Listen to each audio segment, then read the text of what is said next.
So, um, I wanted to just get this out. I plan to do this exact same video as a full production video. I actually got editing software. I'm going to be buying a new camera here in the future. But I want to just get this out now to start getting the word out. And I want people to actually start to use this. Get this to everybody you know, because I think it is the simplest way to describe what's necessary for a BDSM scene. 5 things. Keep it simple. 1. Conversation.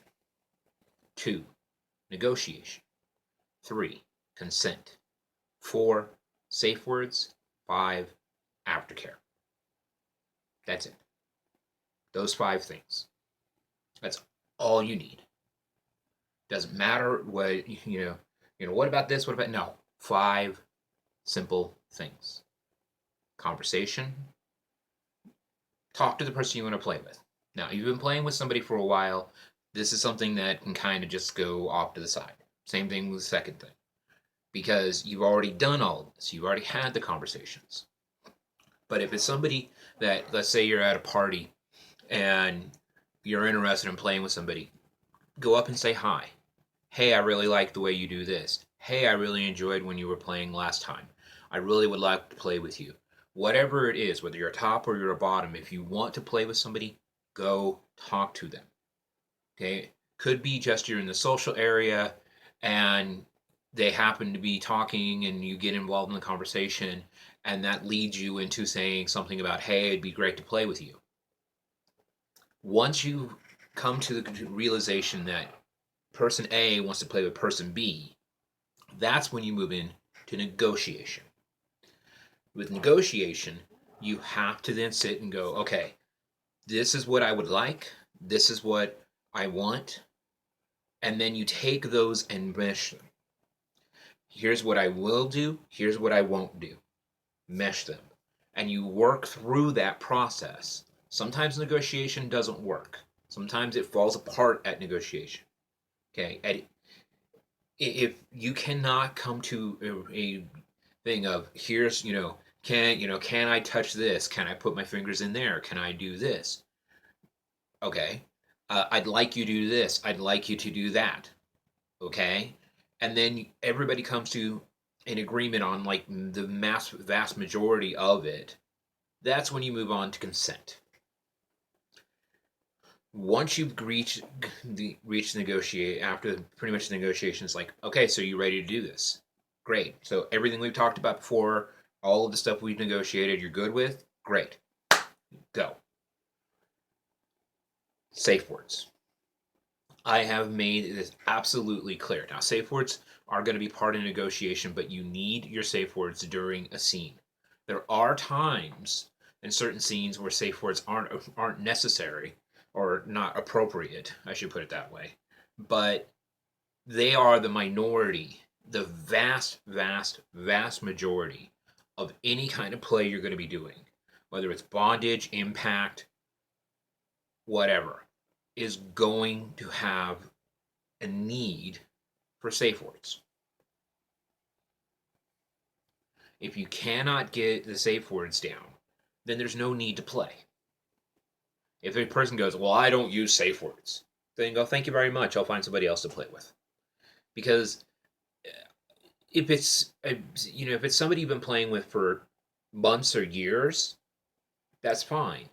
But if you're just at a club or it's the first time you're playing with them and they go, I don't use safe words, I don't consider them really a safe player.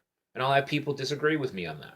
But the reality is that if you're playing with somebody for the first time, you can't read their fucking minds. You can't read what's going on between these 2 points. You have to be able to know that they have an out.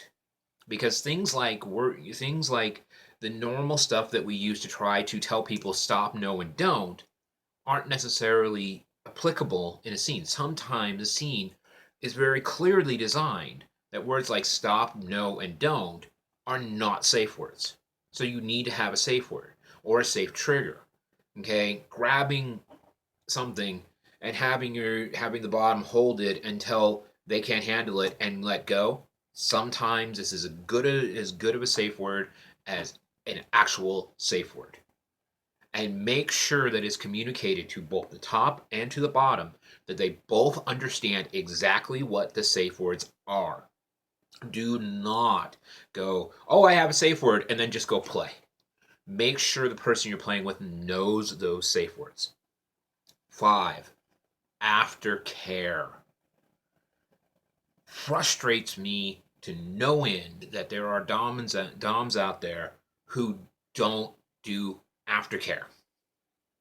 Even if, okay, even if you do not like doing aftercare, you have to at least do a minimal amount to make sure that they are coming back to reality.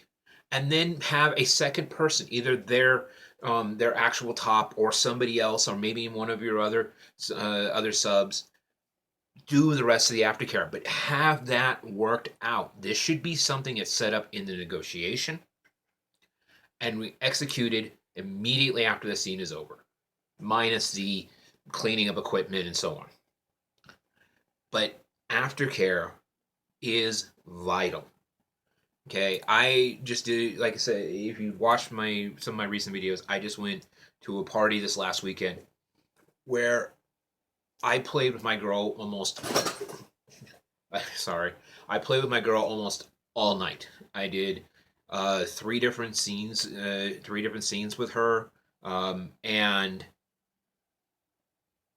she wound up at the end of the night. I was going to do a fourth, but she was so spent that I had to spend the last 45 minutes of the night just cuddling with her and holding her and getting through all of that so that she could just get back to reality enough to get home.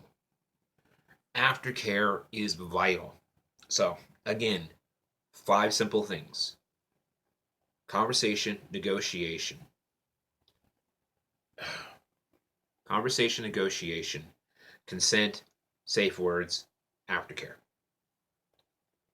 Pass this around. Be well and safe.